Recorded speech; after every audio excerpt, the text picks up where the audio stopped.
दोस्तों आपके एक जिले में मैथमेटिक्स का ही पेपर है और बहुत ही गजब का पेपर है ये। अच्छे क्वेश्चंस हैं इसमें देखने को मिलेंगे। Which of the following is a irrational number. तो इर्रेशनल नंबर सीधा सीधा आप देखो, ये डिवाइड करोगे आपका अंडर रूट 7 से अंडर रूट 7 कट जाएगा। ये 4 का अंडर रूट 2 हो जाएगा। जीरो तो आपका रेशनल नंबर होता ही है। 2 - 5 जो है ये इर्रेशनल नंबर है कि 5 माइनस जो 5 है इसका अंडर रूट नहीं निकाल सकते, तो उसको इर्रेशनल नंबर बोला जाता है। जिसको हम p/q के रूप में नहीं लिख सकते उसको इरेशनल नंबर बोलेंगे। Degree of polynomial 5x³ plus 4x² plus 7x will be. तो इसमें डिग्री सबसे ज्यादा घात कितनी है ये बताना है, तो 3 घात है तो 3 आंसर हो जाएगा। Coordinate of the origin will be, तो ओरिजिन जो मूल बिंदु होता है उसके निर्देशांक कौन से होते हैं, तो 0 0 होते हैं, तो यहाँ पे बी ऑप्शन हो जाएगा। इसी तरह से आपका अगला जो क्वेश्चन है, the value of K if x equals to 2 y equals to 1 है, तो सॉल्यूशन बताना है इस इक्वेशन का। यहाँ पर x की जगह 2 रखेंगे, 2 दूनी 4 हो जाएगा। प्लस में 3 गुणा में y का मान 1 रखना है, तो y की जगह 1 रखेंगे, 3 गुणा 1 3 हो जाएगा, 3 और 4 7 हो जाएगा, तो सी ऑप्शन करेक्ट हो जाएगा। अच्छे क्वेश्चन हैं, आप देख सकते हो, इजी क्वेश्चन हैं। इस तरह के क्वेश्चन मैंने करवाए हुए हैं। पहले ही जो मैथमेटिक्स का पेपर डाला था उसमें समझाया था कि इस तरह क्वेश्चन आते आते हैं। If two circles are equal then their radius will be, क्या होगा अगर दो सर्कल इक्वल हैं, यानी कि दो आपके वृत्त बराबर है, तो उसका रेडियस जो त्रिज्या है वो भी क्या होगी, बराबर होगी, इक्वल हो जाएगा। इसका आंसर बी है ना। और यहाँ पर जो है एंगल बिटवीन 0 और 90 इज कॉल्ड, 0 से 90 डिग्री के कोण के बीच में जो एंगल होता है उसको क्या बोलते हैं, हम न्यून कोण बोलते हैं, जिसको एक्यूट एंगल बोल देंगे। नेक्स्ट जो क्वेश्चन है इसमें, each angle of quadrilateral triangle इस तरह का क्वेश्चन पेपर मैंने अभी अभी आपको एक बार और दिखाया हुआ है, तो उसको देख लेना, आपको समझ में आएगा। पैरेललोग्राम दे रखा है, उसमें एंगल दे रखा है, तो इसमें एंगल सी पूछा गया है। ठीक है। एंगल ए बी सी और डी, तो यहाँ पे एंगल ए अगर 80 है तो एंगल बी सी भी कितना होगा, 80 होगा, तो 80 इसका आंसर हो जाएगा। क्योंकि आमने सामने के कोण क्या होते हैं, बराबर होते हैं पैरेललोग्राम में, समानांतर चतुर्भुज में। Formula of area of right angle triangle will be. अब राइट एंगल ट्राइंगल है तो उसका फॉर्मूला क्या होता है, एरिया का 1/2 आधार गुणा ऊंचाई, तो यहाँ पर बी ऑप्शन करेक्ट हो जाएगा। इसी तरह से ये क्वेश्चन हैं, अच्छे अच्छे हैं। लॉन्गेस्ट कोड of circle is called known as, सबसे लंबा जो कोड होता है वो हमारा डायमीटर होता है। ठीक है, तो यहाँ पर जो है बी ऑप्शन करेक्ट हो जाएगा।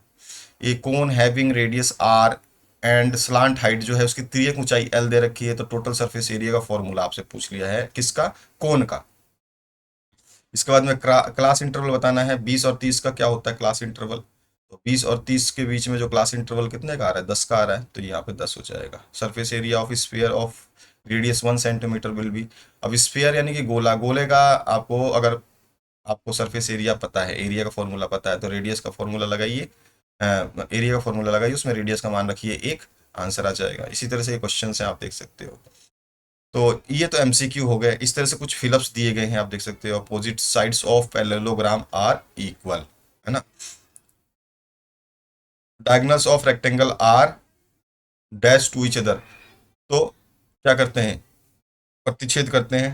राइट, रेक्टेंगल के जो रेक्टेंगल आपका होता है ना, आयत, तो आयत का जो डायगोनल्स होते हैं, यानी कि जिसको विकर्ण बोलते हैं, वो क्या करते हैं, 90 डिग्री पर जो है एक दूसरे को काटते हैं। इस तरह से आपको बताना है। कुछ आपके जो है फिलअप्स हैं, 7 फिलअप्स हैं इसमें, अच्छे अच्छे फिलअप्स हैं। फॉर्मूला पूछ लिया है कौन का। ठीक है। इसके बाद जो है सिंप्लीफाई करना है। इस तरह का क्वेश्चन बताया हुआ है कि 32 की घात 1/5 है, इसको कैसे आप सॉल्व करोगे, तो 3 से लेकर 7 6 तक का क्वेश्चन आप देख सकते हैं यहाँ पर। और ये देखिए 7वां क्वेश्चन में ये डायग्राम है, फिर इसके आंसर देने हैं आपको। एंगल पूछ लिया भैया, एंगल ए ओ भी बताओ और एंगल ए ओ डी भी बताओ। इसके बाद आप 8 से लेकर के 14 तक के क्वेश्चंस देखेंगे। इस तरह के पूरे क्वेश्चंस करवाए हुए हैं, तो इसको बार बार करवाना जो है टाइम वेस्ट होगा आपका भी, क्योंकि इस तरह के क्वेश्चंस मैंने आपको ऑलरेडी करवा दिए हैं। 17 नंबर क्वेश्चन ये है आपका। 18 नंबर क्वेश्चन ये है, देख सकते हो किस तरह का क्वेश्चन पूछा गया है। फिर 19 नंबर जो क्वेश्चन है इसमें इस तरह का डायग्राम है, ये दिया गया है। ठीक है, छोटा छोटा कर लेते हैं तो आपको और समझ में आ जाएगा। 20 नंबर, 21 नंबर, 23 नंबर तक के क्वेश्चन यहाँ पे दिए गए हैं आपको। और इसके बाद देखिए 24 नंबर का क्वेश्चन ये है। फिर 25 नंबर, 26 नंबर और 27, फिर 28 नंबर क्वेश्चन, और पार्ट भी दिया गया इसमें। आगे देखते जाइए। 29 नंबर क्वेश्चन देखिए आप, इसी में और पार्ट भी दिया गया, ये रहा डायग्राम उसका। 30 नंबर क्वेश्चन ये है, इसी में भी और पार्ट है आपका। 31 नंबर क्वेश्चन है, इसमें भी और पार्ट दिया गया। तो इस तरह का क्वेश्चन पेपर है। और आपके ज़िले में बिल्कुल पूछा जा सकता है इसमें से भी क्वेश्चन। तो आपको ध्यान रखना है कि जो क्वेश्चंस आपको दिए जा रहे हैं, ठीक है, ऑलरेडी हमने जो है संस्कृत का पेपर है, आपका विज्ञान का है, सामाजिक विज्ञान का पेपर है, ये सारे पेपर्स उपलब्ध करवाए हुए हैं। तो अगर आप उनको देख लेते हो तो और आपको फ़ायदा हो जाएगा। तो उसको ज़रूर देखिएगा। विश्वास करता हूँ कि आप जो है आसानी से अपनी तैयारी पर पूरा कर पाएंगे। ठीक है, चलिए, thank you very much, have a good day.